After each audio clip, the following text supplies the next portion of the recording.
Hello everyone, I'm Gogi from Gogi and you're watching this review of ASUS Zenfone 2 Laser. Now this handset is powered by Qualcomm Snapdragon 64-bit quad-core processor and it's running Android Lollipop with 2GB RAM and 16GB of internal storage space. The key highlight about this handset is the 13-megapixel laser autofocus camera on the rear. Here is the box pack, the specifications clearly mentioned on the box, and inside you'll find the Zenfone 2 Laser smartphone, user guide, warranty card, data cable, travel charger, 5.2 volt 1 amp. Earphone is not included. Here is the Zenfone 2 Laser sporting a 5.5-inch screen with 720p resolution.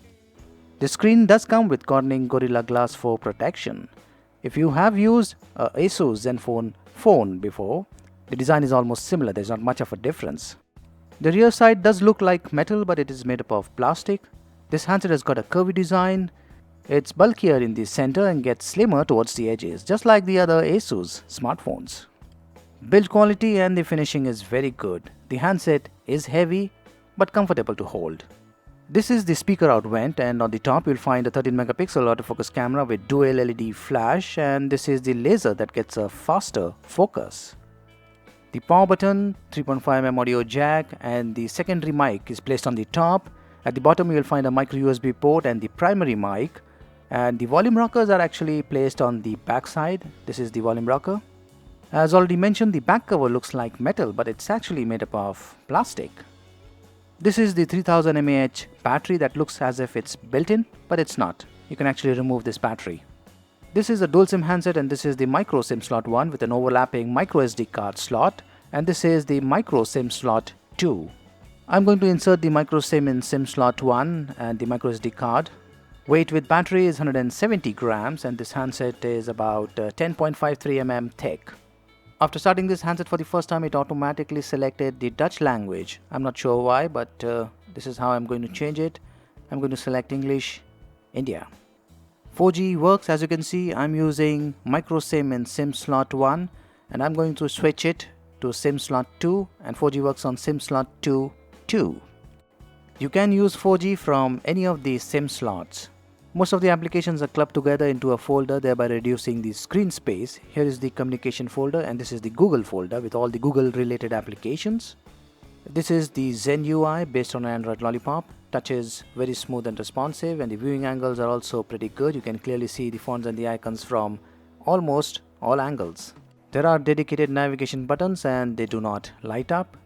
Native video calling is not supported, and call recording option is built in. This is how you can go to the settings option. There is built-in Wi-Fi, Bluetooth and GPS. Hindi language along with some other Indian regional languages are supported. There is easy mode option in case you want a simpler UI. Of the 16GB internal storage space, you'll get around 11GB free, and of the 2GB RAM, you'll get around 0.9GB free on the first boot. There is LED indicator, and this is how it looks. There is Zen motion with touch gesture and one hand mode option. You'll also find the ASUS cover. These options will work with the flip cover. This handset supports guest mode, and you can also add more users. I have connected an OTG pen drive, and OTG works. I am able to access the contents of the OTG pen drive. Here is the quick settings options. And now let's move on to the camera. Here is the camera interface. It's using laser autofocus, that's pretty fast. And here are the different options available. A huge number of options: auto, manual, HDR, beautification, super resolution, low light, night, GIF animation effects, miniature, time rewind, smart remote, and so on. There is manual option with manual control for some of the options. The rear camera is in 13-megapixel resolution in 4:3 aspect ratio, and it can shoot full HD videos. Front camera is 5-megapixel. Autofocusing is fast, but tap to focus takes a little more time. You can see the laser blinking, that's when it's focusing. There is low light option that will reduce the megapixel, but it will get you better pictures in very low light conditions. And then there is the super resolution option that can shoot images up to 52-megapixel resolution. You'll also find some other applications related to photography, and there is the mini movie option that will create a movie from the number of images that you have shot.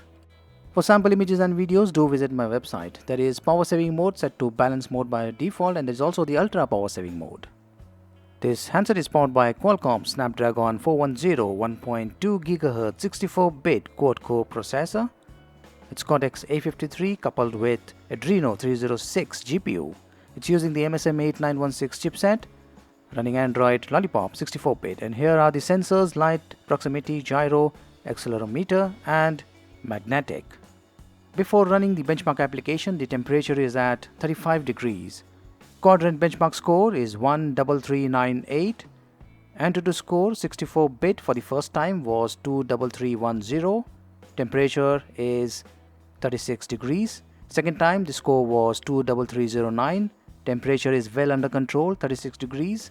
Nina Mark II is at 53.8 FPS and this handset supports 10-point multi-touch. After 14 minutes, the battery dropped by 2% and the temperature is 36 degrees. Apps by default are getting installed on the internal storage space, but there is an option to move to external SD card. I am now going to play the Asphalt 8. This game got installed on the internal storage space and I have set it to the high visual quality mode. The game is smooth and pretty much playable in this mode. I played this game for about 20 minutes. The battery dropped by 5% and the temperature is 37 degrees. The ringtone volume is loud but the media volume is low. You can use the audio wizard to improve the loudness, but the volume is still low. The ASUS Zenfone 2 is using the well-known quad-core processor running Android Lollipop with 2GB RAM and 16GB of internal storage space. Performance is very good, pretty smooth, and handset doesn't heat up much. This handset is using the laser autofocus and the camera quality is excellent. Do check the sample images and videos on my website. The battery backup is also pretty impressive. You can expect about 8 to 11 hours of continuous moderate to heavy usage. The only issue I found was the media volume, that's pretty low. ASUS Zenfone 2 Laser is a very good buy for a price tag of Rs 9,999.